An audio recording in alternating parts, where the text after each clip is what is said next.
चलो जल्दी आ जाओ, जल्दी आ जाओ नीचे सब लोग, महिलाएं वर्ग। बोलिए परम पूज्य जगत में निरावरण मुनि पुंगव श्री सदा सागर जी महाराज की, द्वादशांग निर्माणी माता की।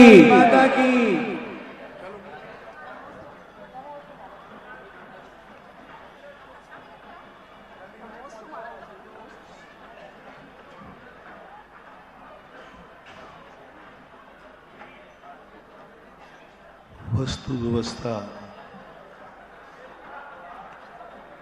एक ऐसी व्यवस्था है जो व्यवस्था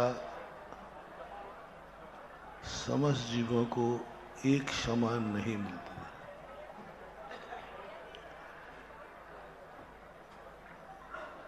सभी जीवों को एक समान जहां व्यवस्थाएं होती हैं, वे व्यवस्थाएं वस्तुतः प्रशंसनीय नहीं होती। जो व्यवस्थाएं मजबूरी में होती हैं, कर्म के अधीन होती हैं, वे व्यवस्थाएं कितनी भी अच्छी क्यों न हो, कितनी भी श्रेष्ठ क्यों न हो, लेकिन वो प्रशंसनीय नहीं होती। राष्ट्रपति आता है, कलेक्टर कितनी भी अच्छी व्यवस्थाएं बनाए, लेकिन व्यवस्थाएं सरकारी मानी जाती हैं। ऐसे ही इस सृष्टि में आप लोगों के जीवन में जो व्यवस्थाएं हैं, ये व्यवस्थाएं कर्म के अधीन हैं। स्वर्ग भी कर्म के अधीन है। यहाँ से अच्छी व्यवस्थाएं वहाँ हैं, लेकिन वहाँ की स्थितियाँ प्रशंसनीय नहीं है। देव ना तो कल्याण कर सकते हैं, न उनके कल्याणक हो सकते हैं। इसलिए कल्याणक मनाने के लिए देवताओं को भी स्वर्गों से नीचे उतर करके मनुष्यों के बीच में आना पड़ता है, क्योंकि वहां ना तो कल्याण है और ना कल्याणक है। सौधर्मेंद्र, कुबेर आदि, सनत कुमार, महेंद्र आदि, ब्रह्म ब्रह्मोत्तर, लांतव, कापृष्ठ, शुक्र, महाशुक्र, सतार, सहस्रार, आरण, अच्युत आदि, ये सब स्वर्गों के देवता बहुत वैभववान होते हैं, लेकिन वो सब कुछ उनके हाथ में नहीं है। उनके अतीत के किए हुआ पुरस्कार है। पुरस्कार में मिला हुआ वैभव शोभा का पात्र बन सकता है, उपयोग का नहीं। पुरस्कार में ऐसी वस्तुएं दी जाती हैं जो उपयोग में नहीं आती, वो शो पीस में आती है। जब जिसको मिलता है उसका कोई मूल्य नहीं होता, कोई जीवन में काम नहीं आता, मात्र एक रखा रहता है जिसको देखकर अहंकार आता है। पुरस्कार देख करके अहंकार आता है, मैंने ये पुरस्कार जीता है। इसी प्रकार अतीत भव के पुण्य के कारण जो वैभव मिलता है, उसमें अहंकार आता है। मैं कितना पुण्यात्मा हूं कि मैं इतने वैभव के साथ मेरा जन्म हुआ। और जो दुख कर्म के कारण आते हैं, वे दुख ज्यादा निंदनीय नहीं है। नरकों में दुख कर्म के कारण आते हैं, पूर्व में किए हुए कर्म के कारण आते हैं। उनके दुखों को दुख तो हैं, लेकिन वो दुखी आत्माएं निंदा के पात्र नहीं हैं। नारकियों को पापी नहीं कहता कोई, पाप तो उनने किए हैं, और उनकी दृष्टि स्थितियां नरकों में होती हैं। और वहां जो मार काट करते हैं उससे ज्यादा उनको निंदनीय नहीं कहा, क्योंकि वो तो कर्म का फल भोग रहे हैं। लेकिन सबसे बड़ा महत्वपूर्ण है मध्यलोक में, और उनमें मनुष्य। मनुष्य से ही मोक्ष क्यों होता है?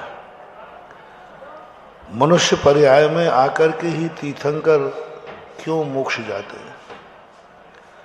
स्वर्गों से मोक्ष क्यों नहीं है? क्यों जन्मना पड़ा आज भगवान को भी? इतने शक्ति संपन्न होकर आज इन्हें एक किसी की गोद में शरण क्यों लेना पड़े? बड़ा विचित्र दृश्य है। जैन दर्शन की यह परिभाषा बड़ी विचित्र है। इतना शक्ति संपन्न, जगत का पालनहारा, जगत का भगवान, और आज एक 9 महीने मां के गर्भ में कैद रहा। इतना बड़ा शक्ति शरीर बाना व्यक्ति आदिनाथ सर्वार्थ सिद्धि से आए थे। महावीर स्वामी 16वें स्वर्ग अरुणच्युत से अच्युत स्वर्ग से आए थे। बहुत शक्ति थी, वज्जु सब नाराज संगनन था, सब कुछ था। लेकिन प्रकृति कहती है जब तक तुम अपने मान का मर्दन नहीं करोगे, जब तक तुम संसार के सबसे छोटे नहीं बनोगे, तब तक तुम संसार के सबसे बड़े नहीं बन सकते।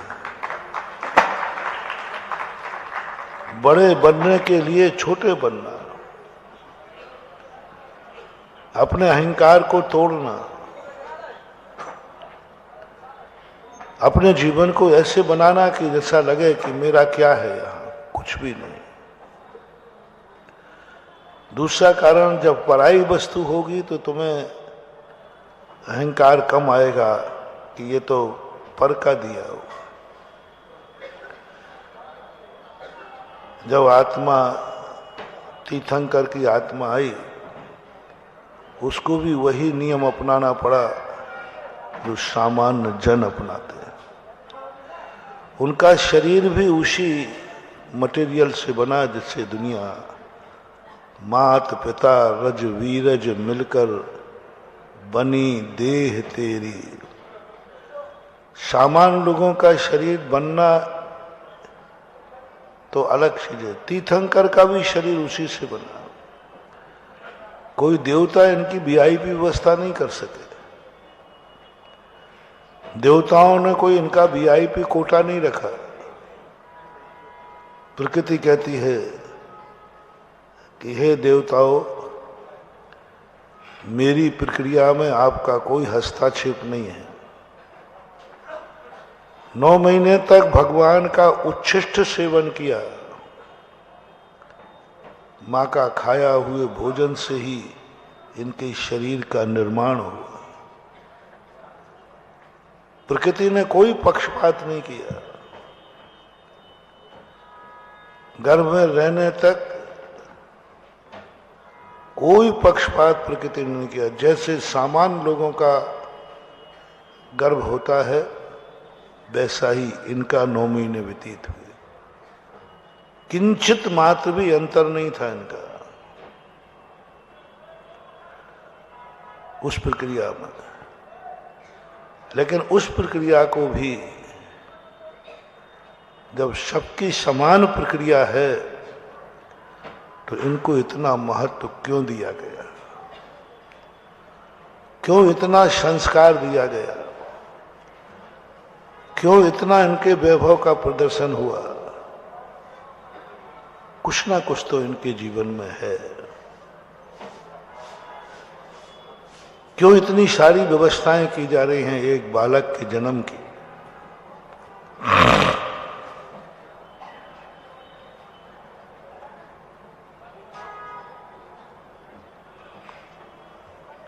गर्भ कल्याणक मनाया 2 दिन से, ठीक है, छोटे रूप में मनाया। पंच कल्याणक शुरू हो गया था, इसलिए मनाना तो था ही। शुरू नहीं होता तो कानपुर का पंचाणक अभी भी टल जाता, क्योंकि कल जो पूज्य महाराज जी का हुआ उसके बाद तो टल जाता। लेकिन गर्भ में आने के बाद अब गर्भ में ज्यादा दिन भी तो नहीं रोक सकते। जन्म के बाद दीक्षा टाल देंगे, केवल ज्ञान टाल देंगे, लेकिन गर्भ नहीं टाला जा सकता। गर्भ का समय तो जो निश्चित होता है, उसके बाद यदि बालक गर्भ में रहता है तो बालक को भी खतरा है और माँ को भी खतरा है। ऐसा आप लोग बताते हैं, डॉक्टर बताते हैं। एक कुछ देर के लिए भी नहीं रख सकते, उसके सिस्टम प्रकृति में। इसके बाद बालक को नियम से बाहर आना ही है यदि उसको बचना है तो। इसलिए आज भगवान का जो जन्म हुआ, इन व्यवस्थाओं को देखते हुए, क्या ये व्यवस्थाएं, अब यहां जो व्यवस्थाएं मध्यलोक में की जाती हैं, कर्म से व्यवस्थाएं नहीं होती हैं, अवस्था से व्यवस्था होती है। जो अवस्था से व्यवस्था होती है वो व्यवस्था पुण्यशाली मानी जाती है। वो व्यवस्था स्वयं को बचाती है और दूसरों को पुण्य में कारण बनाती है। हमारे पूज्य आचार्य महाराज कहा करते हैं कि अवस्था यदि तुम्हारी सही है तो व्यवस्थाओं के संबंध में सोचना नहीं। व्यवस्था जो अवस्था के अनुसार होगी वह व्यवस्था तुम्हारे लिए भी दोषों से मुक्त करेगी, और जो तुम्हारी व्यवस्था करेगा उसका भी कल्याण ही होगा। एक व्यवस्था व्यक्ति अवस्था के अनुसार नहीं करता, व्यवस्थाएं करना है तो करता है, वहां ड्यूटी है, वहां उसको व्यवस्था करना ही है, कोई नहीं टाल सकता। नियोगी प्रक्रिया नहीं हो, जो प्रक्रिया तुम्हारे अधीन हो। मैंने कहा ना, कलेक्टर व्यवस्था करता है, नियुक्त है, क्योंकि राष्ट्रपति आ रहा है, प्रधानमंत्री आ रहा है, उसकी ड्यूटी है, व्यवस्था कर नहीं रहा, उसको कोई पुण्य नहीं लगना, क्योंकि वो तो सरकारी ड्यूटी पर है। पर लोग इतने कह देंगे बहुत अच्छी व्यवस्था है। ऐसे ही सारी दुनिया की ऐसी व्यवस्था होती है। मैंने 2 दिन पहले कहा था कि साक्षात जो कल्याणक होते हैं उसमें सौधर्मेंद्र इतना पुण्यशाली नहीं होता, इतना पुण्य का अर्जन नहीं करता, क्योंकि वो तो उसका नियोग है, वो तो उसकी ड्यूटी है, वो तो उसने नियुक्त किया है, उस काम को उसे करना ही पड़ेगा। उसे पंचकल्याणक का पुण्य नहीं लगता, पंचकणक का पुण्य नहीं लगता उसको, सौधर्मेंद्र को, जो स्वर्गों का सौधर्मेंद्र, क्योंकि वो कलेक्टर के समान ड्यूटी पर है। नियोगी प्रक्रिया है। देवताओं की कोई भी क्रिया, हम लोग देवताओं से आहार भी नहीं लेते। चौकों में आ जाए तो हम लोग अंतराय कर देते। क्यों? क्योंकि वो कोई भी क्रिया धर्म मान के नहीं करता, ड्यूटी मान के करता है, नियोग मान के करता है। और जो ड्यूटी करता है, जो नियोग करता है, उसे धर्म मार्ग स्वीकार नहीं करता। धर्म को ड्यूटी मान के मत करो। तुम इसलिए कार्य करते हो क्योंकि तुम मंदिर के अध्यक्ष हो। कमेटियों को कोई पुण्य नहीं लगता, क्योंकि वो पद है और पद का काम है कि यह कार्य करना है, ड्यूटी है। तुम एक बालक का पालन करते हो। एक बालक को एक दिन भी पालन करना महान पुण्य है, लेकिन माँ बाप को पुण्य नहीं लगता, क्योंकि बच्चे का पालन करना उसकी ड्यूटी है, ड्यूटी है। जो कुछ भी तुम एक दूसरे को पालन करते हो वो तुम्हारी ड्यूटी है, कानून है, नियम है। तुम्हें ये करना पड़ेगा, नहीं करोगे तो निंदा के पात्र बनोगे और कुल में हानि हो जाएगी। ड्यूटी है। जितने संसार के कार्य आपके संबंध हैं, सारे संबंध ड्यूटी पर यदि तुम कर रहे हो, कर्तव्य मान के कर रहे हो, अधिकार मान के कर रहे हो, वो क्रियाएं धर्म का रूप धारण नहीं करते। मोटिवेशन है यहां। कोई भी क्रिया तुम्हारी जिंदगी में कहीं ड्यूटी मान के तो नहीं हो रही है, कर्तव्य मान के तो नहीं कर रहे हो। मेरा एक कर्तव्य है, कर्तव्य से भी ऊपर उठो। कर्तव्य नौकर है, करना है, हमारा कर्तव्य, हम ड्यूटी पर हैं। बेटे का पालन करना है, हम ड्यूटी पर हैं, हमें करना पड़ेगा, क्योंकि हम इसके माँ बाप हैं। हमें परिवार के लिए कमा के लाना पड़ेगा, ड्यूटी है, कर्तव्य है, क्योंकि हम इस परिवार के मुखिया हैं। इसलिए जितने ड्यूटी पर या अधिकार मान के काम किए जाते हैं वे कार्य हैं, प्रशंसनीय हैं, निंदनीय नहीं हैं, लेकिन वो धर्म की कोटि में नहीं आते। वो धर्म का रूप धारण नहीं करते। इसलिए देवता लोग जितना कार्य करते हैं वो सब ड्यूटी करते हैं, कर्तव्य करते हैं। मेरा कर्तव्य है। आप लोग भी यदि कर्तव्य मान करके धर्म कर रहे हैं, ये मान के धर्म कर रहे हैं कि मैं जैन हूं, इसलिए हमारा कर्तव्य है कि मंदिर बनना चाहिए क्योंकि हम जैन हैं, और जैनियों का कर्तव्य है कि मंदिर होना चाहिए, तो आपको कोई पुण्य लगने वाला नहीं है।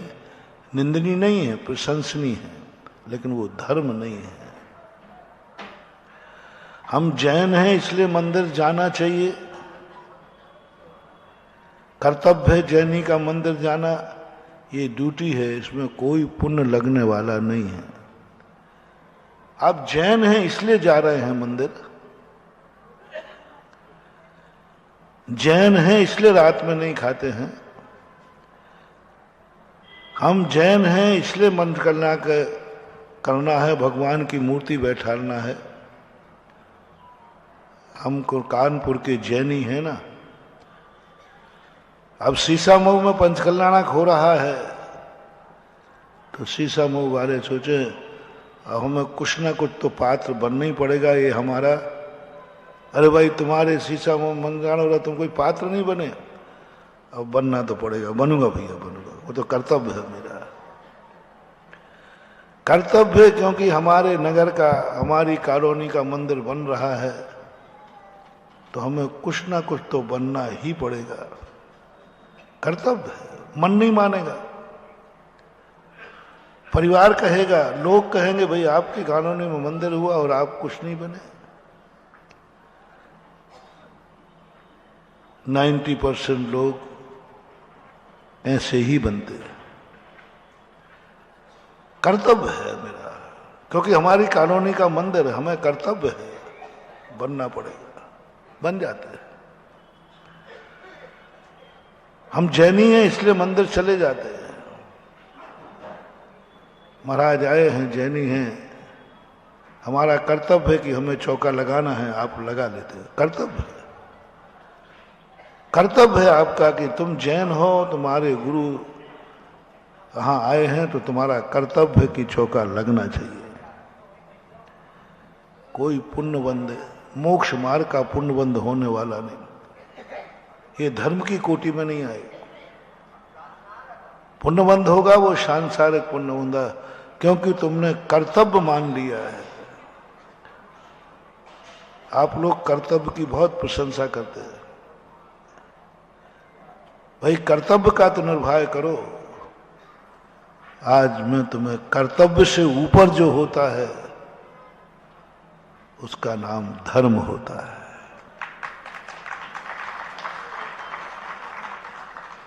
धर्म, कर्तव्य नहीं, ड्यूटी नहीं।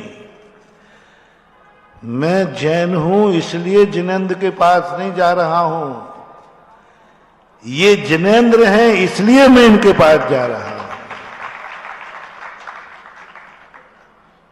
तुम जैन हो इसलिए मंदिर जा रहे हो कि ये जिनेंद्र हैं इसलिए मंदिर जा रहे हो? अंतर समझना। सामान तो एक ही कहते, ये जैनियों का मंदिर है। मैंने तो नहीं देखा, कितनी दादागिरी है। मंदिर जिनेंद्र देव का और कहते हो जैनियों का मंदिर है। जैनियों के गुरु हैं, जैनियों का पंचकर्णक हो रहा है। ये सब बहुत गलत हो रहा है। पंचकल्याणक जैनियों का नहीं हो रहा है, जिनेंद्र देव का हो रहा है। जिनेंद्र देव का हो रहा है।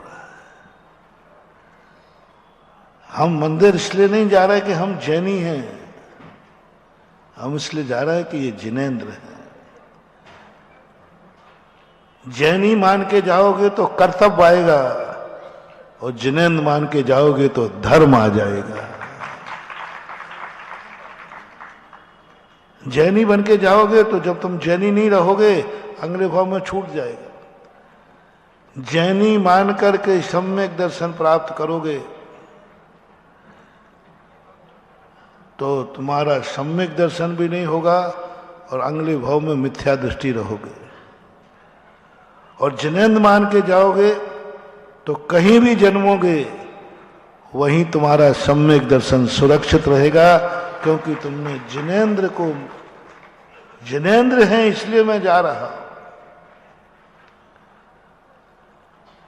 सीसामऊ का पंचकर्णक, कानपुर के पंचकर्णक नहीं कर रहे हो, कानपुर का पंचकर्णक नहीं हो रहा है, जिनेंद्र देव का पंचकल्याणक हो रहा है। कानपुर का पंचकर्णक होता तो मैं तो पंचकल्याणक में पहली बात आते ही नहीं। अब गुरु आज्ञा दे दें तो आ जाता, लेकिन कल स्टे लगा देता। कह देता भाई मेरे पूज्य आचार्य महाराज समाधि हो गई है, अतः उसके कारण से मैं तुम्हारे पंचकल्याणक में शामिल नहीं हो पाऊंगा। कानपुर से पंचकल्याणक से हमारे गुरु का महत्व ज्यादा है।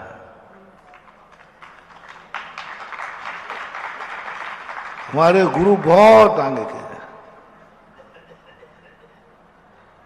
मैंने सोचा आज भी मैं आने वाला नहीं था, आ नहीं रहा था। उन्हें तुम्हें लोग कर लो। फिर एकाएक ध्यान आया जैसे आचार्य श्री ने ही कहा हो। मैंने आज मन बना था, अभी भी चर्चा ही कर रहा था, जन्म कल्याणक है, तुम ही लोग कर लो अपना जैसा करना है। जब मैं कभी भी किसी कार्य में कोई हताश होता हूं तो मुझे पता नहीं क्यों 2-4 मिनट के बाद कोई ना कोई मेरे सिरे आकर के कोई रास्ता बता देता है। मैं कैंसल ही करने वाला था, तब एकाएक बात आई कि पंच कल्याणक कानपुर का नहीं है, ये पंच कल्याणक जिनेंद्र देव का है।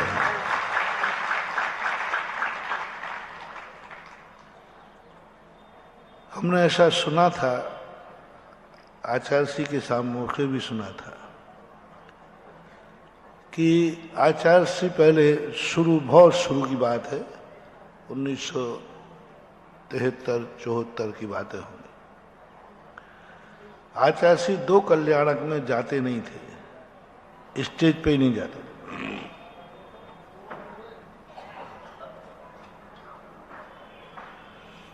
विद्वान लोग मुनियों को बुलाते नहीं थे, क्योंकि भाई अभी तो गर्भ और जन्म कल्याणक है, अभी तो ये महल बना हुआ है, ये अयोध्या का महल है, मरु देवी नाभि राय का महल है, ये तो महलों में मुनिराजों का क्या काम। 2 दिन तक ये पंडाल क्या है, महल है, अयोध्या का महल है, एक गृहस्थ का महल है। गृहस्थ के महल में मुनिराज कैसे जाएंगे? और गर्भ जन्म की क्रियाएं हैं, मुनिराज से क्या लेना देना है, क्या मतलब है? विद्वान लोगों के ऐसे तर्क होते थे। तो ऐसी स्थितियां आचार्य श्री ने कहा ठीक। फिर आचार्य श्री ने एक बार देखा कि भगवान मंदिर से उठ करके आते हैं, वो कहां बैठते हैं? तुम आए हो कि ये अयोध्या का राजमहल है, और हम आए हैं कि यहां जिनेंद्र देव भी बैठे हैं, जिन मंदिर है। बोलो इसी पंडाल में जिनेंद्र भगवान बैठे कि नहीं? तो हम तो मंदिर आए, और सौधर्मेंद्र वगैरह कहाँ है? ये नाभि राय के महल में आए, ये नाभि राय के महल में आए। इन्होंने आते समय किसके लिए आमंत्रण मांगा, अनुमति मांगी? नाभि राय से। कहाँ गए? नाभि राय के पास। सौधर्मेंद्र को आज मंदिर से कोई लेना देना नहीं है, नाभि राय के।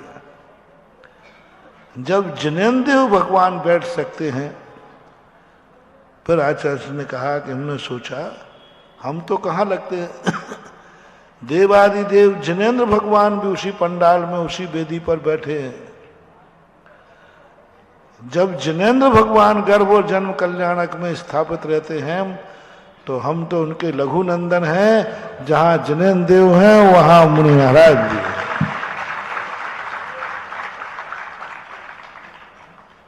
तब ये बात सारी, तो फिर उसके बाद आचार्य ने कहा नहीं, अपन तो जिनेंद्र देव के दर्शन करने जा रहे हैं, जिनेंद्र भगवान बैठे अपने, हो रहा होगा गर्भ कल्याणक जन्म कल्याणक, भगवान जिनेंद्र बैठे, और जिनेंद्र हैं तो जिनेंद्र तो समस्त हर समय जिनेंद्र देव तो विचारने माननीय होते।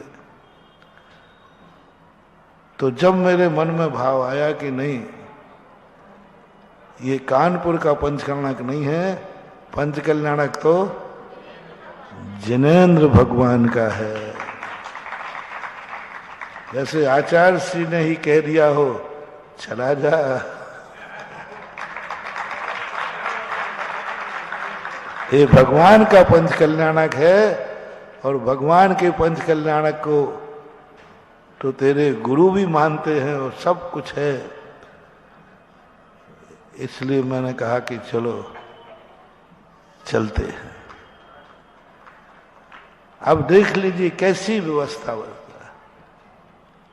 हम जैनी हैं इसलिए पंचकणक मत मनाओ, ये जिनेन्द्र देव हैं इसलिए हम इनके पंचकल्याणक मनाते हैं। अवस्था के अनुसार व्यवस्था हो। जैनी की हैसियत से व्यवस्था ना हो, जिनेन्द्र की हैसियत से व्यवस्था हो। आज जो तीर्थंकरों का जो वैभव है, सौधर्मेंद्र अपनी हैसियत से व्यवस्था कर रहा है कि भगवान की हैसियत से व्यवस्था कर रहा है। सारे देवता अपना हैसियत से व्यवस्था कर रहे हैं या भगवान की हैसियत से व्यवस्था कर रहे हैं? भगवान की हैसियत से। उनकी क्या होगा? सौधर्मेंद्र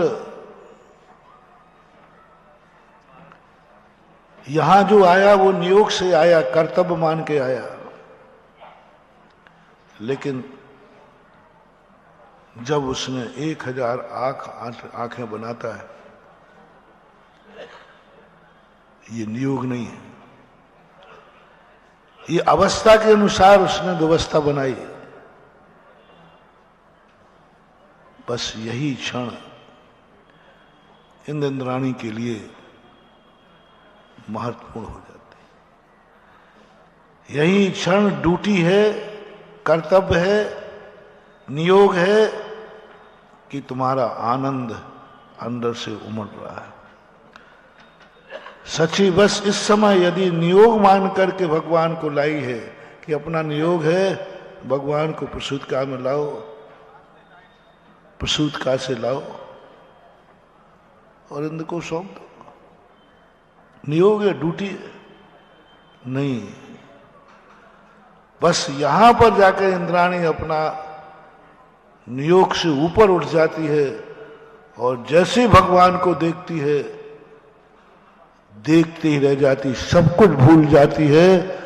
और जो अभी 10 मिनट का जो नाटक था, 10 मिनट का जो नृत्य कर रहे थे, ना दूंगी मैं, ना दूंगी मैं, बस यही इनकी जिंदगी को एक भवतारी बना देता है। ये नियोग नहीं था।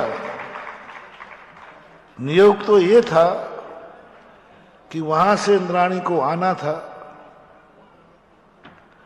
आकर के प्रसूत के आग्रह में जाना था, माया को मायावी में मान उसमें लिटाना था, एक मायावी बालक को लिटाना था।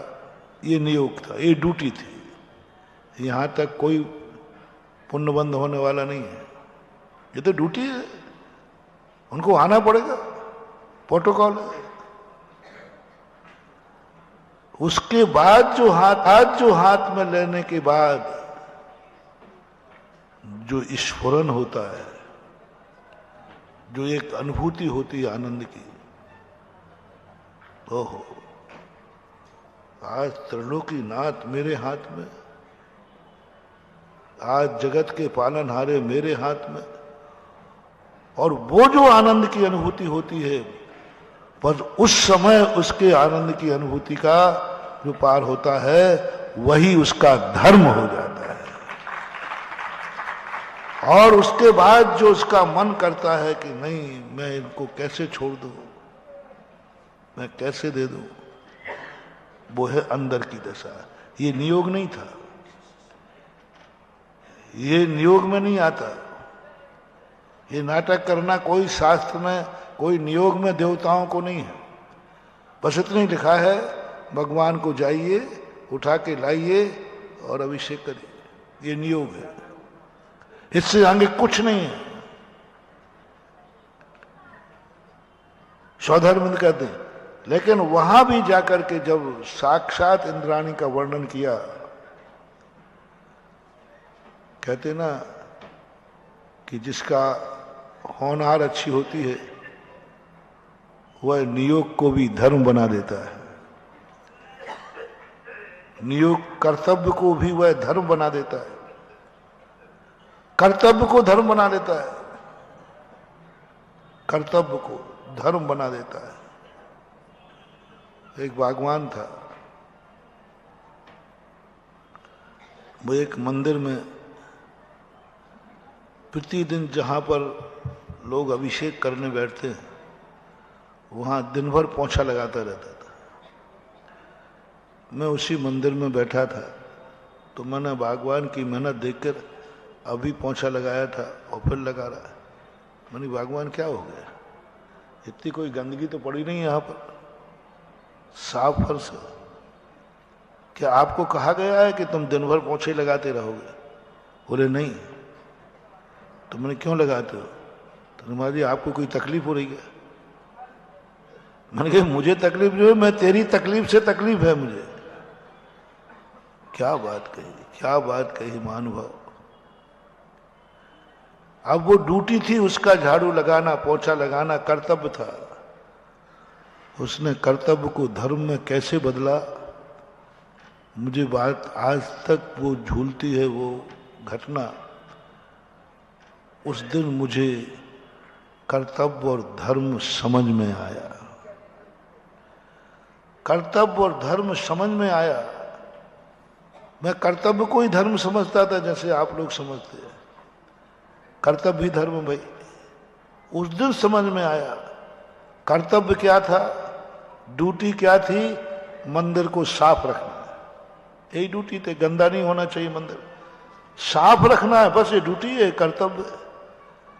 उसको उसने धर्म में बदल दिया। बोले महाराज जी हमें भगवान का अभिषेक करने नहीं मिलता। आपके जैनी जब अभिषेक करते हैं मेरा मन भी करता है, लेकिन नहीं मिलेगा।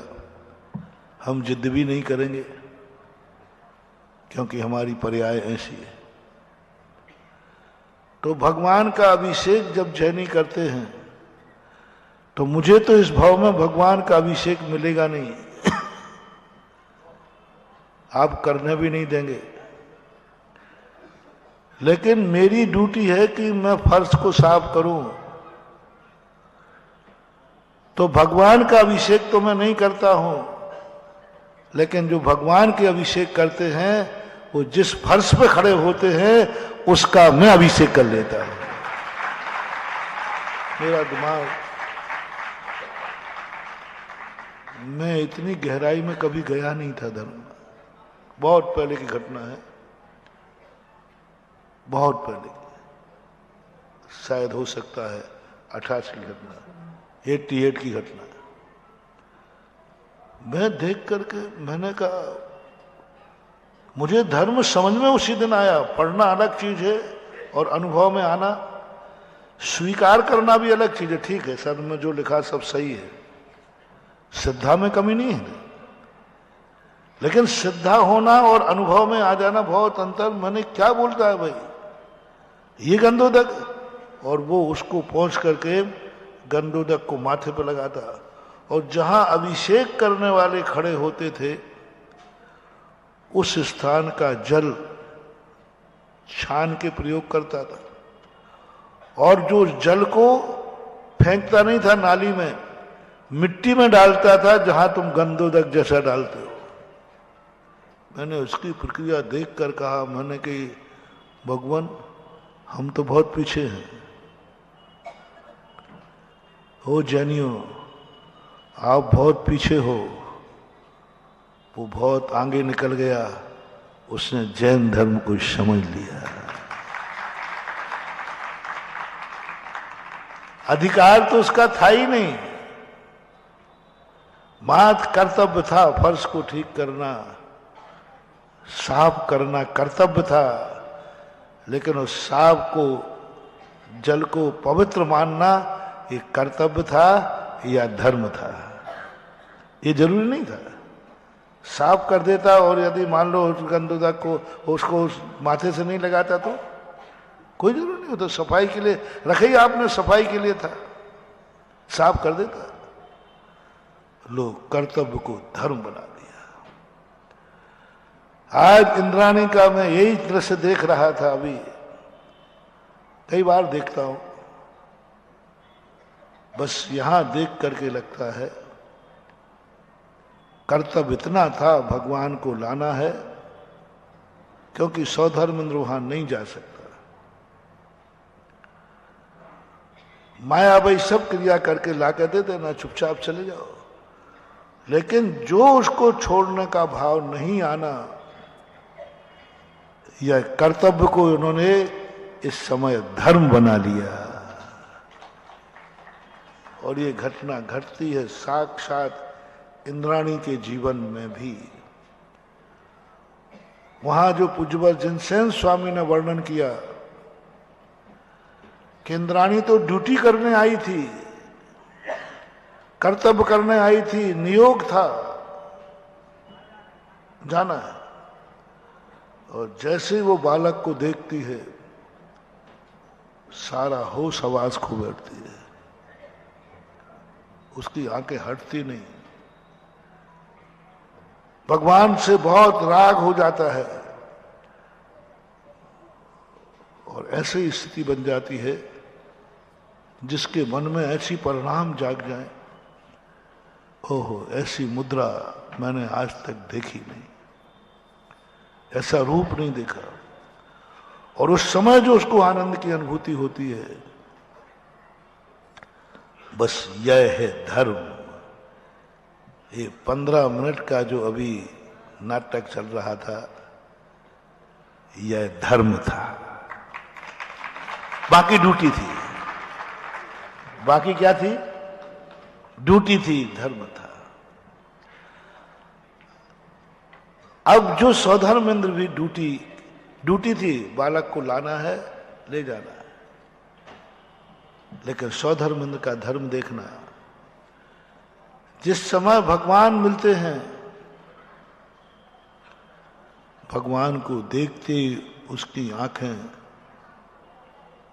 इतने आश्चर्य को प्राप्त हुई, अतृप्त हो गया, अतृप्त हो गया। हालांकि बालक को जब समय जन्म लिया था, अवध ज्ञान से वहीं जान लिया था। देवता अवध ज्ञान से जान लेते, देवताओं को कोई पर्दा मर्दा नहीं होता, देवताओं को कोई पर्दा नहीं होता, कुछ नहीं। वो तो अवध ज्ञान से उसी समय जान लिया कि माता को भी जान लिया, बेटे को भी जान लिया। देवता तो कि आंख बंद करके, तुम कितने कमरा बंद करके बैठो, उनको साक्षात दिखता है। देवताओं से कोई छुप ही नहीं सकता। वो तो अवध ज्ञान से उसी समय जान लिया जब बालक का जन्म हुआ था, वहीं से देख लिया था बालक को, दोनों ने देख लिया था।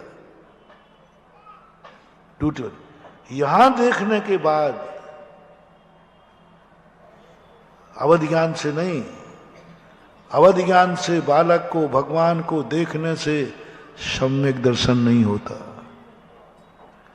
यदि कोई यहां अवध ज्ञान से साक्षात श्री मंदिर भगवान के दर्शन करे, साक्षात किसी मंदिर में दर्शन करे, उसको सम्यक दर्शन नहीं होगा। अवध ज्ञान से, अवध ज्ञान से स्पष्ट दिखता है, आंखों से ज्यादा अच्छा दिखता है, पर अवध ज्ञान से किए हुए भगवान के दर्शन से पुण्यबंध नहीं बताया, बताया तो सम्यक दर्शन नहीं बताया। निधत्त निकाचित कर्मों का क्षय नहीं होता। जो आंख बंद करके अपने अवध ज्ञान से दर्शन करते हैं, सम्यक दर्शन किससे बताया? इन आंखों से दर्शन करने के बाद जो आनंद आ गए। अवध ज्ञान में ज्यादा अच्छा बालक दिखा था उनको, पर वहां आनंद नहीं आया। मां जैसे अवध ज्ञान से बालक दिखा, उनका सिंहासन कंपायमान हुआ। अवध ज्ञान से जान करके 7 कदम चल करके अपने विमान से ही यहाँ के भगवान जन्मे को नमस्कार करता है। इंद्राणी दोनों स्वर्गों में, अपने स्वर्ग में सूचना मिलती है।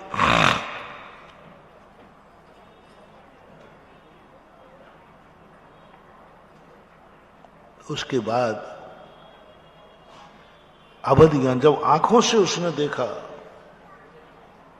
अवध ज्ञान, जो आनंद की अनुभूति हुई। अब देखना, यहां धर्म शुरू होता है। कर्तव्य, ड्यूटी, धर्म में परिवर्तित हो गई कि वो तो समझ रहा था इंद्राणी उद्दंडता कर रही है, इंद्राणी कर्तव्य जो खो चुकी है। ऐसा भगवान में क्या रखा? अवध ज्ञान से देख लिया था उस समय तो इसने कोई हट नहीं की। अवध ज्ञान से देखा था बालक को, तब इसने नहीं कहा कि भगवान बहुत अच्छे हैं, भगवान बहुत सुंदर है। उस समय इसने नहीं कहा कि मैं भगवान को लेने के बाद ध्यान रखना तुम्हें दूंगी नहीं, पसीना दिला दूंगी। कह सकती थी, अवध ज्ञान वहीं हुआ था। भगवान इतने अच्छे हैं। आंखों से देखने के बाद जो अनुभूति हुई, सौधर्मेंद्र ने जैसे ही आंखों से देखा, ओहो, अब पता चला सची क्यों नहीं दे रही थी। मेरी आज्ञा का उल्लंघन नहीं, उद्दंड नहीं थी। यह मुद्रा ही ऐसी है, जो देखेगा वो देखता रह जाएगा। और इतना आश्चर्य को प्राप्त हुआ। अब देखना, कर्तव्य धर्म बदल रहा है। दो आंखें से वह तृप्त नहीं हुआ। द्वक्षा सक्रा सहस्त्राक्षो बहु बहु विस्मया, ये नियोग नहीं है। 1000 आंखें लगाना ये नियोग नहीं है। कभी सौधर्मेंद्र कभी 2 आंखों से ज्यादा लगाते ही नहीं, होती नहीं। कितनी अच्छा वैभव मिल जाए, कितनी सुंदर वस्तु क्यों ना हो, सौधर्मेंद्र देवता या तो अवध ज्ञान से देखते हैं और या फिर 2 आंखों से देखते हैं। लेकिन भगवान को देख करके तो वो देखते ही रह गया और 1008 आंखें लगा करके भगवान को देख रहा है। ये है धर्म। कर्तव्य के साथ धर्म, कर्तव्य में धर्म, कर्तव्य में धर्म। जो कर्तव्य में धर्म कर सकता है वो मात्र सम्यक दृष्टि जीव की एक कला होती है। मुझे कर्तव्य दो, मुझे ड्यूटी दो, मैं उसको ही धर्म बना लूंगा, वही मेरे लिए धर्म बन जाएगा। तो ऐसी स्थिति में अवस्था को जब मिले, वह अवस्था जब हमारे लिए पूजनीय हो जाए, आप लोग इन पंच कल्याणकों को, मैं जो कह रहा था, उन इंद्रों की अपेक्षा ये सौधर्मेंद्र वो असंख्यात पंच कल्याणक मना लेता है तो भी उसका पुण्य नहीं लगता। और मनुष्य भाव में मूर्ति का एक पंचकल्याणक करना सौधर्म से अनंत गुणा ज्यादा है। ये इस सौधर्मेंद्र ने उस सौधर्म से ज्यादा पुण्य कमा लिया अभी इन 5 मिनटों में। बहुत अनंत गुणा ज्यादा कमा लिया 5 मिनट के अंदर। और वो इतना भंडार है कि सौधर्मेंद्र भी तरसता है। असंख्यात साक्षात पंचकल्याणक के बाद भी उसका भाव आता है, एक बार कभी मूर्ति का पंचकल्याणक करने मिले तो जीवन धन्य हो जाए। देवता ये पंचकल्याणक नहीं कर सकते, देवता मूर्तियों का पंचकल्याणक नहीं कर सकते। कभी भी कोई देव ने मूर्ति का पंचकल्याणक नहीं किया, कर ही नहीं सकते। देवता कभी मंदिर बना नहीं सकते, मूर्ति बैठा नहीं सकते, पंचकल्याणक कर नहीं सकते। ये मनुष्य लोग में हुआ है। इसलिए आप लोग अपने जीवन को ड्यूटी मान के ही कार्य न करें, कर्तव्य मान के करें। कर्तव्य मान के ही कार्य न करें, धर्म मान के कार्य करें। मान लो कभी कर्तव्य मिले भी तो कर्तव्य को धर्म में बदल दो, नियोग को धर्म में बदल दो। जैनी बन के मंदिर आओ और जिनेंद्र का दर्शन करके मंदिर से जाओ। मान लो जैनी बन के भी आते हो तो आने के बाद आते समय तो जैनी बन के आओ और मंदिर में आते ही कोई क्या करने गए थे, जिनेंद्र देव का दर्शन करके लौटो, पंच कल्याणक भगवान का मना करके लौटो। शीशा मुंह का पंच कल्याणक नहीं, किसका? और कौन सा पंच कल्याणक?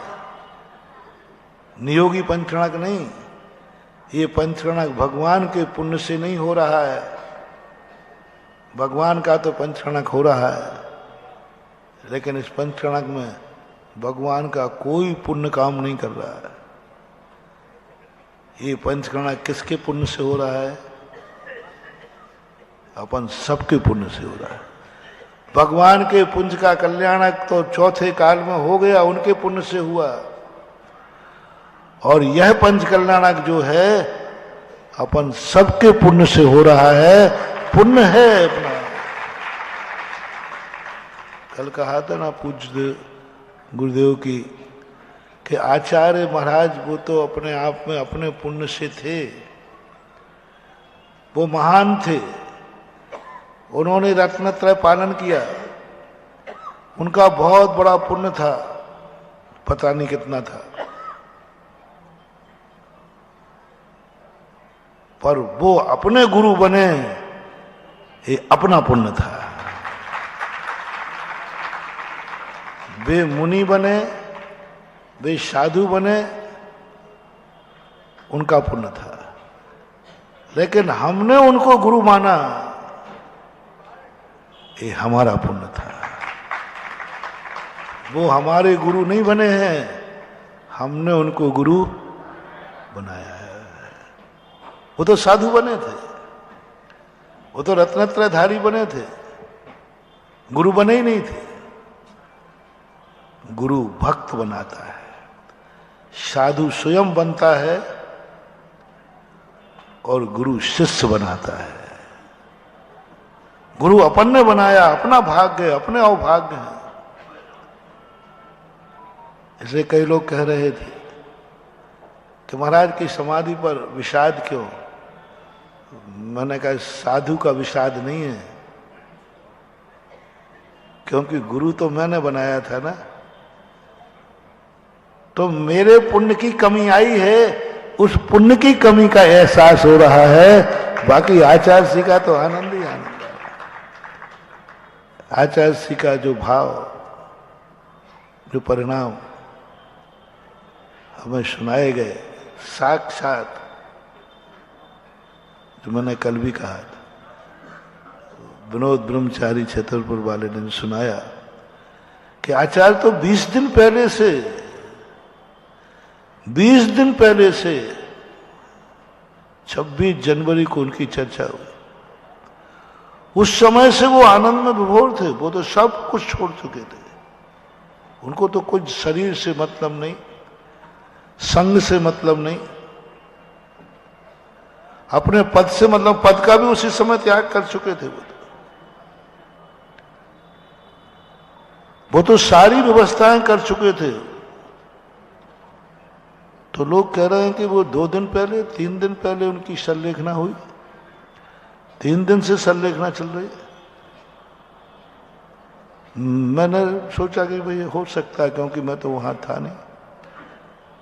3 दिन से संलेखना चल रही, लेकिन जब खोजने पर पता चला कि ये संलेखना 3 दिन की नहीं है, ये संलेखना 20-25 दिन से चल रही है। भावात्मक संलेखना तो शुरू से हमने कल तुम्हें बताई थी कि आचार्य श्री सदा समाधि की तैयारी, किसी भी समय यमराज आ जाए, आचार्य श्री ये कहने वाले नहीं थोड़ा रुको, तैयारी तो कर लो, तैयारी तो कर लो। जो सामायिक में बोलते हैं शिष्य गुरु प्रपंचई, उसको क्या तैयारी करना संलेखना? लाखों वर्षों तक जीऊं या मृत्यु आज ही, जो तैयार बैठे हैं हमेशा, गुरु और प्रपंच, शिष्य प्रपंच हैं। जिन गुरु को इतना बड़ा संग प्रपंच लग रहा हो,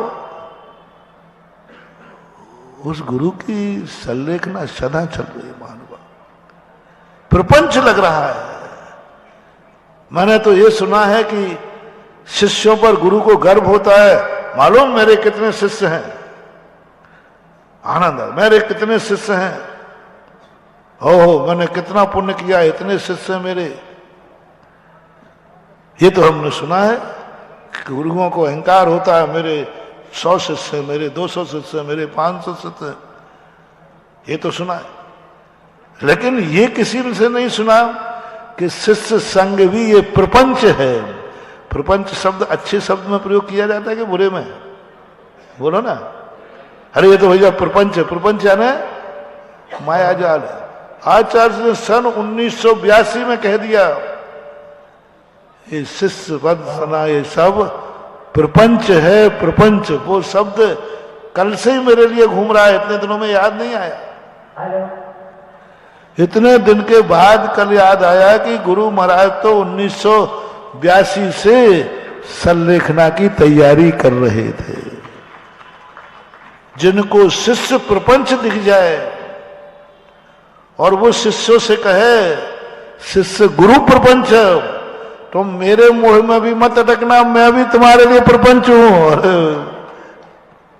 अपन को तो समझ में बात आती नहीं, कैसे आएगी? यदि मैं तुमसे भी कहूं अरे गुरु भगवान सब प्रपंच है और महाराज जी आपको होंगे मेरे लिए, तो अपन को समझ में नहीं आती थी। गुरु को कैसे प्रपंच मान लूं? गुरु शिष्य गुरु प्रपंच है, गुरु भी प्रपंच है, शिष्य भी प्रपंच है। ये बात जिनके मन में हो, गजब सोच, वह व्यक्ति सदा संलेखना के लिए तैयार रहते। और जब पता चला मुझे, महानुभाव 2 दिन पहले नहीं, उनकी संलेखना उसी दिन शुरू हो गई थी जिस दिन उनको एहसास हुआ कि बीमारी असाध्य। और उन्होंने 20 दिन पहले जिस ब्रह्मचारी का नाम लिया था ना, विनोद ब्रह्मचारी छतरपुर वाला, उसके सामने जो भाव व्यक्त किए, जो उनका डिस्कशन हुआ, वो डिस्कशन बड़ा भाग्यशाली है वो ब्रह्मचारी, बड़ा पुण्यात्मा है वो ब्रह्मचारी, जिसके ने अपनी चर्चा के माध्यम से गुरु की अंतस चेतना उजागर कर दी। मैं उसको इसलिए महत्व दे रहा हूं क्योंकि हमें गुरु की इतनी बड़ी भावना कैसे पता चलती? हम तो यही कहते कि भाई 2 दिन पहले 3 दिन पहले महाराज ने अन्न जल त्याग दिया, 2 दिन से संलेखना चालू हुई। हम कैसे कहते थे? कितना बड़ा अपराध हो जाता, कितना बड़ा अपराध हो जाता कि गुरु महाराज ये सब कुछ जो तुम 2 दिन 3 दिन 4 दिन 5 दिन पहले कह रहे हो, वो 20 दिन पहले हो चुका है और अपन को पता नहीं था। कितना बड़ा अपराध अपन से हो जाता, कितना बड़ा अपराध चूक जाता। मैं तो कल ही से सोच रहा हूं, काश वो ब्रह्मचारी आचार्य के पास न जाता और वो खुलते नहीं, क्योंकि साधु का कोई भरोसा नहीं। हमारे आचार्य जी तो वैसे ही सदा अनियत बिहारी रहे हैं, जहां रुकना नहीं हो वहां महीनों रुक जाए और जहां जरूरत हो बिहार कर दे। जहां हजारों लोग बैठे हो वहां रुके नहीं, और जहां कोई भी चिड़िया भी नहीं है वहां चतुर्मास कर ले। अनियत सोच, किसके सामने कब क्या कह दें, ये अनियत विचार कहलाता है। अनियत आहार, अनियत विहार, अनियत, सब कुछ अनियत था उनका। दीक्षा देना भी अनियत, सब कुछ अनियत था, कुछ भी नियत नहीं था उनकी जिंदगी में। उनके विचार भी अनियत थे, कब क्या विचार बोल दें वो कुछ नहीं कह सकते। ब्रह्मचारी सामने बैठा, चर्चा चली, ओहो अंतर चेतना उगल दी, सारा जगत सुनो रहे कि पूज्य आचार्य महाराज के प्रति इतना छोटा मत करो। 20 दिन पहले जिन्होंने उस ब्रह्मचारी की बातें सुनकर के तुम्हारे रोंगटे खड़े हो जाएंगे, ऐसी चर्चाएं उनके सामने की। उनको मालूम था कि मुझे बीमारी हुई है। वो कहता है मुझे मालूम है। तो ब्रह्मचारी ने कह दिया कि महाराज आपको मालूम, आपको अस्वस्थता की बीमारी, कभी भी कुछ हो सकता है। बोले मुझे मालूम है। बोले तैयारी क्या है? बोले बेटा मैंने तैयारी शुरू कर दी है, तैयारी हूं, मैं बैठा हूं तैयारी के लिए। 20 दिन पहले 25 दिन, 26 जनवरी को कितने दिन हो जाएंगे? 20 दिन, 21 दिन। उस समय आचार्य श्री ने कहा, सब कुछ बोल दिया। तुम कहते हो संघ की, वो कहते मैंने सब व्यवस्थाएं कर दी हैं। 22 दिन सब संघ की व्यवस्था कर दी उन्होंने। बोले मैं भली शिष्य गुरु माने, मैंने गुरु पद का त्याग कर दिया है। ब्रह्मचारी से बोले 20 दिन 22 दिन पहले, मैंने गुरु पद का त्याग कर दिया है। शिष्य गुरु माने तो माने, उनकी मर्जी, मैंने तो अपना गुरुपन का त्याग कर दिया है और सब कुछ आदेश निर्देश सब कुछ अपने आत्मा में लीन हो गए। इतने दिन पहले। और उस ब्रह्मचारी के सामने हमें तो थोड़ी सी बात पता चली। मैं तो कहता हूं सारे विद्वानों को, सारे महाराजों को उस पुण्यात्मा ब्रह्मचारी को बुला करके आचार्य श्री के अंतर की उस सत्य भावनाओं को दुनिया के सामने रखकर अपने जीवन को धन्य करना चाहिए। कि कैसे थे, कहीं ऐसी धारणा नहीं हो जाए कि आचार्य श्री आकस्मिक चले गए, आकस्मिक उनका शरीर छूट गया। नहीं, देखो 20 दिन पहले की तैयारी देखो, उनके भाव सुनो, उन भाव सुन करके रोंगटे खड़े हो सकते। आचार्य श्री के इतने उच्च विचार, आचार्य श्री इतना विस्तार सोचने वाले। हर व्यक्ति अपने अपने स्वार्थ की सोच रहा है, आचार्य श्री की अंतर चेतना स्वार्थ से परे है। हर व्यक्ति आज किस सत्य की पर कसौटी पर आचार्य श्री कसे गए? हर व्यक्ति अपने स्वार्थों को लेकर साची बोल देता है, झूठ भी बोल देता है अपने स्वार्थों के कारण। एक झूठ छुपाने के लिए 10 झूठों की तैयारी और की जाती है। हमारे आचार्य महाराज कहा करते हैं कि एक झूठ बोलने के लिए व्यक्ति को 4 झूठ और बोलना पड़ते हैं उसके साथ। इससे अच्छा है एक ही सत्य बोल दो ना, मामला खत्म हो जाए। लेकिन व्यक्ति स्वार्थों से भरा है, निजी स्वार्थों से भरा है। उन्हें ना भगवान की भावना से मतलब है, ना गुरु की भावनाओं से मतलब है, उन्हें तो अपने निजी स्वार्थों से मतलब होता है। हमारे गुरु इतने महान, इतने निस्वार्थ, एक ब्रह्मचारी के सामने बालकवत अपनी अंतर चेतना, जिनको आचार्य श्री के अंदर की बात, अंतर चेतना की बात, उस समय आचार्य श्री पूर्ण जागृत थे, पूर्ण जागृत थे, पूर्ण स्वस्थ थे, आवाज थी। अंतर चेतना में आचार्य श्री के क्या चल रहा था, क्या करना चाहते हैं, क्या करने के भाव थे, वो आप लोग तो जरूर उस ब्रह्मचारी से बैठाल करके अच्छे से सुनना, अच्छे से सुनना। वो बताएगा कि आचार्य श्री कितने सावधान और क्या क्या करके गए हैं और क्या क्या उनकी भावनाएं हैं और क्या सत्य है। जगत पूज्य कोई एकाध नहीं है, ये सारे जगत के विश्व वंदनीय हैं। इनकी छोटी भावना नहीं हो सकती। बहुत बड़े विश्व वंदनीय आचार्य हैं। मैंने कल कहा था ना, सारे संसार के गुरु नहीं है, सारे संसार के भगवान हैं। और भगवान के अंदर की चेतना उस भाग्यशाली जीव को मिली।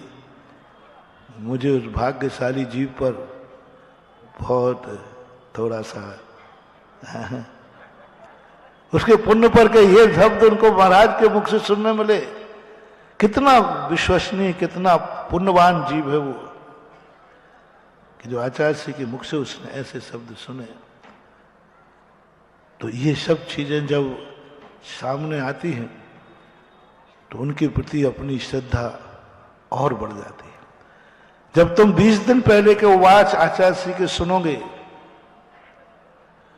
तो आपकी श्रद्धा ऐसी बढ़ेगी कि तुम समझोगे कि ओहो, हमारा गुरु इतना सावधान और इतनी सारी सोच, इतना दूरदृष्टि, इतना विस्तृत सोच। कूप मंडूक के समान नहीं थे हमारे आचार्य श्री। हमारे आचार्य श्री राजहंस के समान थे, राजहंस के, कूप मंडूक नहीं थे। छोटा सोच नहीं था उनका, बहुत बड़ा सोच था। और वो सोच आज तक किसी ने नहीं सोचा होगा, और सोच पाएगा ये भी मैं नहीं कह सकता हूं, जो आचार्य श्री का सोच था। और ब्रह्मचारी के कहने के बाद जो मैंने सोचा, इतना बड़ा सोच आचार्य श्री का कोई नहीं सोचा, मैं भी नहीं सोच सकता, कोई नहीं सोच सकता। आचार्य श्री इतना अच्छा धर्म के संबंध में, संघ के संबंध में, राष्ट्र के संबंध में, समाज के संबंध में, स्वयं के संबंध में इतना अच्छा सोच सकते हैं। वो सूत्र तुम्हें मिलेंगे उस ब्रह्मचारी से। मैं इसलिए बता रहा हूं कहीं वो पता गायब ना हो जाए। वो पता आप लोगों को बता करके कह रहा हूं, जिससे आप हमारे पूज्य गुरुदेव की अंतर ऊंचाइयों को पा सकें और उनको नमोस्तु में अनंत गुणी विशुद्धि ला सकें। अनंत गुणी विशुद्धि, मात्र नियोग न रह जाए कि हमारे गुरु थे, हम उनके शिष्य थे। मात्र कर्तव्य न रह जाए कि वो हमारे गुरु थे, हम उनके भक्त थे। हमें इस कर्तव्य को धर्म में परिवर्तन करना है। मात्र गुरु शिष्य का कर्तव्य न रह जाए, गुरु शिष्य धर्म की पर्याय बन जाए। वो मेरे गुरु नहीं थे, वे सच्चे गुरु थे। मेरे गुरु होना ये कर्तव्य है। थे, बोलो थे कि नहीं? मेरे थे, ये तो कर्तव्य है, क्योंकि उन्होंने हमें दीक्षा दी, उन्होंने मुझे दीक्षा दी, उन्होंने मुझे पढ़ाया लिखाया, मुझे इतना बड़ा पक्का है 100% है वो मेरे गुरु थे। ये तो कर्तव्य है, ये तो ड्यूटी है। अब इसी कर्तव्य को हमें धर्म में बदलना है। मेरी दीक्षा दी, मुझे पढ़ाया, मेरा उपकार किया, इसलिए वो मेरे गुरु है, ये तो कर्तव्य है, ये तो ड्यूटी है, ये तो लिखा ही हुआ है। जिससे ज्ञान मिले, जिससे दीक्षा मिले, वह तुम्हारा, जैसे आप लोग, जिससे तुम्हें जन्म मिला वो तुम्हारा पापा है, वो मां है, ये तो ड्यूटी है। अब देखना, इसी को धर्म में बदल रहा हूं। मेरी दीक्षा दी, मेरे पढ़ाया, वो मेरे लिए उपकारी है, इसलिए मेरे गुरु है, नहीं, मैं इसको धर्म में बदलता हूं। आज वो सच्चे गुरु हैं, यह धर्म हो गया। वो सच्चे गुरु हैं, इसलिए मेरे गुरु हैं।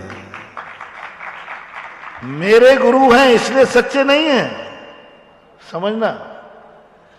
मेरे गुरु हैं इसलिए सच्चे नहीं हैं, वो सच्चे गुरु हैं इसलिए वह मेरे गुरु। वो तो सच्चे गुरु थे, सच्चा गुरुपना उनके अंदर था। वो तो जगत के गुरु थे, अंतर चेतना के गुरु थे। वो जैनियों के गुरु नहीं थे, वो तो राष्ट्र के गुरु थे। वो जैनियों को आशीर्वाद नहीं देते थे, वो तो राष्ट्र नेताओं को आशीर्वाद देते। कल प्रधानमंत्री का जो 2 शब्द थे, हमें बाद में जाके हम विनयांजलि सभा की बात बताया, मेरे रोंगटे खड़े हो गए कि नरेंद्र मोदी जैसा व्यक्ति, बहुत आगे का व्यक्ति है नरेंद्र मोदी, वो किसी से प्रभावित नहीं होता, लेकिन कल नरेंद्र मोदी भी 10 सेकंड के लिए स्तब्ध होकर उनका भी गला भराया। नेता कभी रोता फोता नहीं है, गले मले नहीं भरते, वो तो बहुत कठोर होते हैं नेता लोगों के। लेकिन कल देश के प्रधानमंत्री को भी आचार्य श्री का नाम विस्मरण आते ही उनका गला भर आया और उसने एक बहुत मार्मिक शब्द कही। उन्होंने कहा कि वो किसी संप्रदाय के गुरु होंगे, लेकिन मेरा संबंध व्यक्तिगत संबंध है आचार्य विद्यासागर से, जातिगत नहीं, राष्ट्रगत नहीं, व्यक्तिगत संबंध है। जब भी मैं किसी उलझन में उलझता हूं, उनको याद करता हूं, 24 घंटे के अंदर मुझे उनसे कोई ना कोई संदेशा आ जाता है। ये सब 24 घंटे में संदेशा आ जाता है। अरे हम बोलते तो कहते कि महाराज ये आपकी श्रद्धा है, आप बोलते तो कहते आपकी श्रद्धा है, जैनी है, ये कौन बोल रहा है? ये शब्द बोलने की उसको जरूरत ही नहीं थी, लेकिन वो बोला। और जिस समय ये बोला उस समय उसकी गला, उसकी आंखें, उसका चेहरा, एक मिनट को सन्नाटा छा गया पूरी सभा में। तो वे उसके भी गुरु थे, राष्ट्र के गुरु थे। मैं तो एक बात करूंगा कि इन क्षणों को,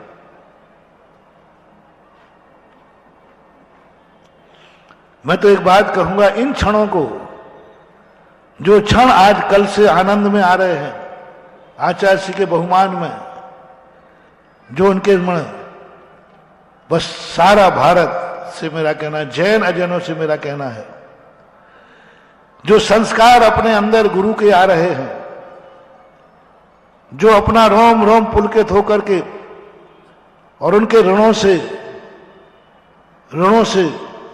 उनके आशीर्वादों से, उनके उपकारों से जो अपन भरे जा रहे हैं, इन सबको कहीं ये उपकार एक दिन का रूप लेकर न समाप्त हो जाए, 2 दिन का रूप लेकर न समाप्त हो जाए। हे विनयाञ्जलि, ये श्रद्धांजलि मात्र एक दिन मनाकर खत्म नहीं हो जाए। आज प्रधानमंत्री से भी मेरा कहना है, नरेंद्र मोदी से, संसद से कहना है, विधानसभाओं से कहना है, भारत के विधायक सांसदों से कहना है, पूरे भारत की जनता जनार्दन से कहना है, जैनियों से कहना है, साधु संतों से कहना है, आचार्य श्री के इन उपकारों को संस्कृति में बदल दो और भारत रत्न की उपाधि से विभूषित कर दो।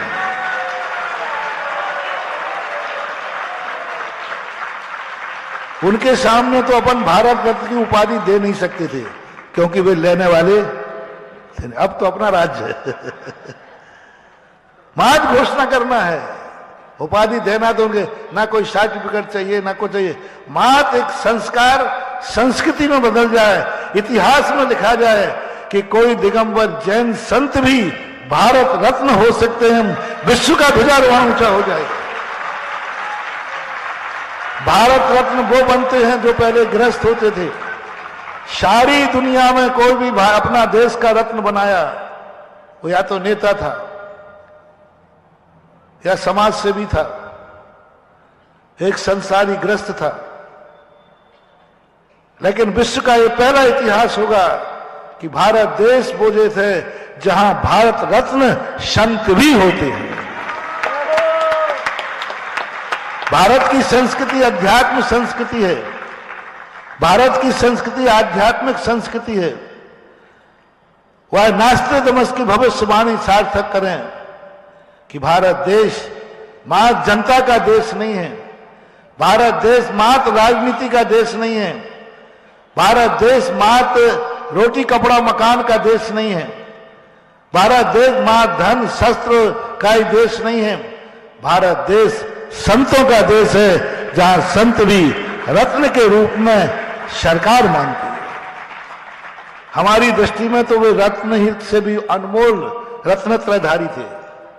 वो अपने आप में तो रत्नत्रयधारी थे, वो तो सब चीजें ठीक है, लेकिन राष्ट्र की दृष्टि में यदि एक संत को भारत रत्न का रूप मिलता है तो भारत का मस्तक सारे विश्व में सर्वोच्च स्थान प्राप्त करेगा।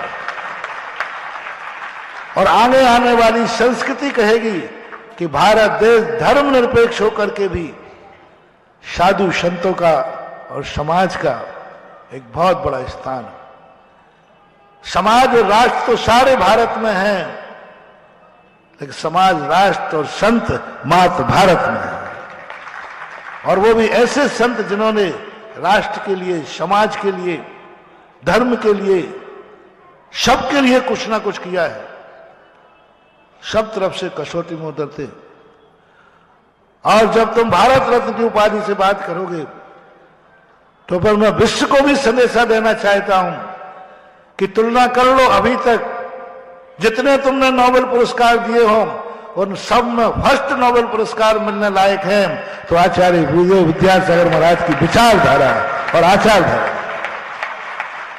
सबने कोई एक काम किया है, कोई एक दिशा अपनाई है, जो जिस दिशा में गया उसी दिशा में काम किया। लेकिन हमारे अपूज्य गुरुदेव ने चारों दिशाओं में नहीं, 10 दिशाओं में काम किया है। नीचे भी, ऊपर भी, आजू भी, बाजू भी, सब 10 दिशाओं में काम किया। अभी तक नोबेल पुरस्कार जितने अंतरराष्ट्र से मिलता है उनकी तुलना करिए निष्पक्ष होकर के। और हमारे आचार्य श्री की विचारधारा, हमारे आचार्य की आचार संहिता नहीं कह रहा हूं, आचार संहिता तो ठीक है, हम जैनियों के लिए तुम कहकर टाल दोगे कि उनकी चर्या, उनका आचरण ऐसा था। हम आचार्य श्री की विचारधारा पर जाते हैं। आज आचार्य श्री की विचारधारा देखोगे तो विश्व में ऐसा कोई दूसरा व्यक्ति नहीं हुआ जो हमारे पूज्य आचार्य महाराज की विचारधारा की बराबरी कर सके। सारे आचार्यों की विचारधारा, आप जितने लोग हुए हैं नोबेल पुरस्कार में, उनकी विचारधारा की तुलना करके देख लीजिए। सर्वश्रेष्ठ नोबेल पुरस्कार के अधिकारी हैं आचार्य विद्यासागर महाराज। वो इसके मोहताज नहीं थे। मैं ये मत समझना कि हम आचार्य श्री को नोबेल पुरस्कार भारत रत्न की उपाधि से तोल रहा हूं, नहीं, वो तो इससे भी बहुत ऊंचे थे। उन्हें तो साक्षात मोक्ष रूपी त्रिलोकीनाथ उनको उपाधि दे रहा है। वो तो त्रिलोकीनाथ बनने वाले हैं। अभी जगत पूज्य थे, अब आगे वो त्रिलोकीनाथ बनेंगे और आगे जाकर वो ऐसे त्रिलोकीनाथ बनेंगे कि उनका भी जन्म होगा और इंद्राणी ऐसे ही उनको लेके नाचेगी, ना दूंगी मैं, ना दूंगी मैं, ना दूंगी, ऐसे होगा।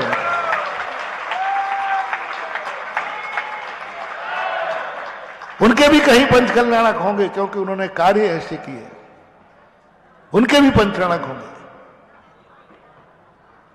और ऐसी स्थिति को लेकर, लेकिन मैं इन पुरस्कारों से आचार्य श्री को या रत्नत्रय को तोड़ नहीं रहा हूं, वो तो सब बहुत ऊंचा है। मात्र संस्कृति बनाना तुम्हारा गौरव है, आचार्य श्री का गौरव नहीं, जैन धर्म का गौरव नहीं, हमारा तुम्हारा गौरव नहीं। इसके लिए नहीं कह रहा हूं, मात्र राष्ट्र का गौरव बढ़ेगा इससे। और मुल्क यदि देता है तो सारे मुल्क का गौरव बढ़ेगा।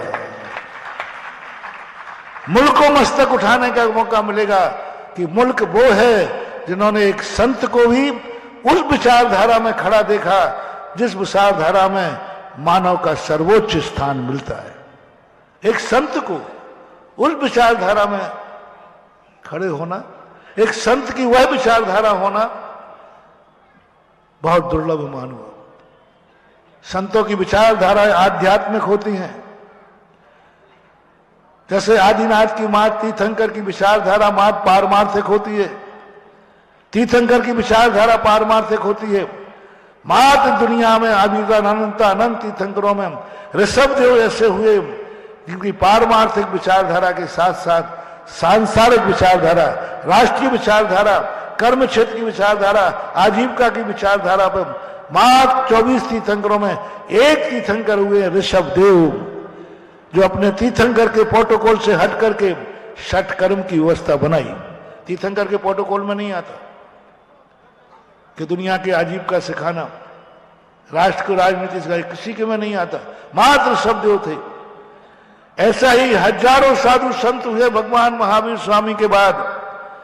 जैसे 24 तीर्थंकर में ऋषभ देव ने अपने प्रोटोकॉल से हट करके एक राष्ट्र को नई चेतना दी, षट कर्म दिया, ऐसा ही अभी तक हजारों मुनि आचार्य हुए, सबने अध्यात्म दिया, धर्म दिया, सिद्धांत दिया लेकिन एक मार्ग पहले आचार्य हुए विद्यासागर महाराज, जिन्होंने वह विचारधारा दी जो भगवान ऋषभदेव की विचारधारा थी। राष्ट्र के लिए दिया, समाज के लिए, सब तरफ से दिया। ये साधु संतों में ऐसी बहुगुणी, बहुउद्देश्य, बहु कल्याणकारी विचारधारा दुर्लभतम दुर्लभ होती है। इस विचारधारा के लिए साधु संत का, इस विचारधारा के लायक खेत होते ही नहीं। इतनी बड़ी विचारधारा साधु के खेत में हो ही नहीं सकती, क्योंकि वो तो इतना आध्यात्मिक खेत होता है।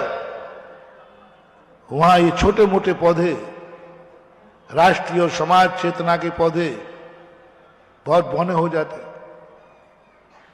बहुत बौने हो जाते हैं। बड़े पेड़ के नीचे छोटे पौधे नहीं उग पाते हैं। अध्यात्म एक इतना बड़ा पौधा है, धर्म एक इतना बड़ा पौधा है, जिस पेड़ के नीचे छोटे मोटे पौधे होते ही नहीं, हो नहीं सकते, हो नहीं पाते। लेकिन पूज्य आचार्य महाराज के अध्यात्म का वृक्ष ऐसा पौधा था जो स्वयं तो हरियाता रहा, उसके नीचे जितने छोटे मोटे पौधे थे वे भी हरे भरे बने रहे। राष्ट्र का पौधा हरा भरा बना रहा। अध्यात्म के खेत में राजनीति से क्या, राष्ट्र से क्या, क्या हथकरघा से क्या, क्या बच्चियों से क्या, क्या प्रतिभास्थली से क्या, क्या मतलब था? ये छोटे मोटे पौधे हैं। अध्यात्म सबसे बड़ा पौधा है, और इस अध्यात्म के इतने बड़े पौधे के नीचे इतने छोटे छोटे पौधे भी हरे भरे बने रहे। ये मात आचार्य पूज्य गुरुदेव की कुशलता का परिणाम है। नहीं तो अध्यात्म का पेड़ जहां लग जाता है, वहां सारे ये पौधे जितने होते छोटे मोटे सब गौण हो जाते, सब समाप्त हो जाते, सब मर जाते हैं। आप देखना बड़े बड़े पौधों के पेड़ों के नीचे कोई घास फूस भी नहीं उगती। ऐसे अध्यात्म बहुत बड़ा पौधा है, उसके नीचे कोई छोटे मोटे पौधे उत्पन्न हो ही नहीं सकते, विचार ही नहीं आएंगे, कोई बोता भी नहीं। लेकिन पूज्य गुरुदेव का अध्यात्म वृक्ष में क्या विशेषता थी कि उन्होंने हर छोटे मोटे पौधों को भी हरा भरा करने का प्रयास किया। उन्हीं अध्यात्म के पौधे से गिरता हुआ पानी उन पौधों का पोषण कर गया। छोटे छोटे पौधे भी फलते फूलते रहे।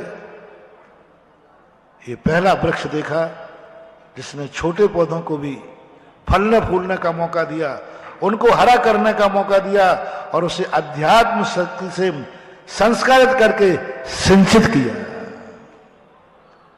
तो ये मेरी बात है। आज आया भाव, मेरे मन में भी पता नहीं कब आ जाए, कोई पता नहीं है। कल तो बोलने का तुमने कहा ना, सोचने पे भी नहीं आया, और आज बिना सोचे आया। और कब आया? प्रवचन बंद करने का मौका आया तब आया। मैं 1 मिनट में प्रवचन बंद करने ही वाला था कि भाई आपका समय हो गया, और लो ऐसा भाव आया, ऐसा भाव आया, अनियत भाव आया। तो लग जाओ रे सारे दुनिया के लोगों, इन आचार्य विद्यासागर के विचारों को संस्कृत का रूप देने के लिए भारत रत्न की उपाधि, नोबेल पुरस्कार की उपाधि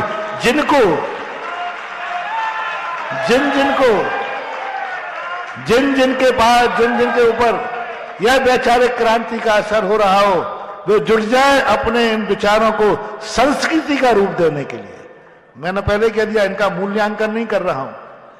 ये संस्कार संस्कृति बन जाए, और संस्कृति का अर्थ होता है स्मृति बन जाए, और स्मृति जब बनते हैं जब कोई चिन्ह स्मृति चिन्ह बन जाए। आज अपने पास स्मृति रहेगी, अपन याद करेंगे क्योंकि अपन ने आचार्य श्री को देखा है, लेकिन आने वाली पीढ़ी आचार्य श्री को तो नहीं देखा ना उन्होंने। वो स्मृति चिन्ह देख करके पता करेगी कि आचार्य श्री कैसे थे। स्मृति चिन्ह क्यों बनाए जाते हैं?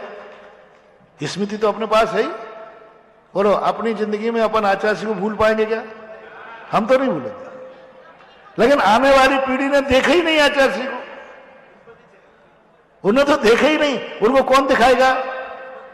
स्मृति चिन्ह दिखाएगा। इसलिए मैं आचार्य श्री का उतना बड़ा पान इन छोटी उपाधियों से नहीं तोड़ना चाहता, इन छोटी मोटी उपाधियों से उनको मूल्यांकन नहीं कर रहा हूं। मैं इतने बड़ी शक्ति को स्मृति चिन्ह राष्ट्र बना लेवे, स्मृति चिन्ह अंतरराष्ट्रीय बना लेवे कि हमने एक ऐसे संत को स्मृति चिन्ह में कैद कर लिया कि आगे हजारों हजारों पीढ़ियां भी आएंगी तो कहेंगे भारत में कोई संत हुआ है जो भारत रत्न और नोबेल पुरस्कार से पुरस्कृत था।